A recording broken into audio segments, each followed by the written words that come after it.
وانت مهندس او مبرمج او جيمر، اكتر حاجه هتناسبك الجهاز دوت.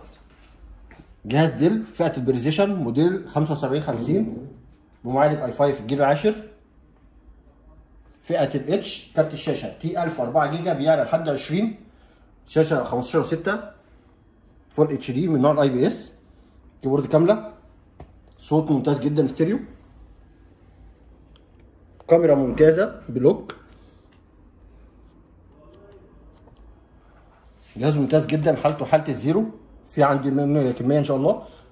اس دي كارد، هيدفون جاك، 2 يو اس بي 3 لوك. جهاز تبريده ممتاز جدا، فيه فتحتين تبريد، مروحتين تبريد، واحده للبروسيسور وواحده لكارت الشاشه. في السندر بولت، في الاتش دي ام اي الايثرنت.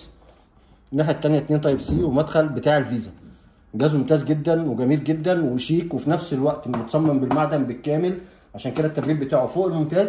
نسمعكم فيه افضل سعر ان شاء الله، والسلام عليكم ورحمه الله وبركاته.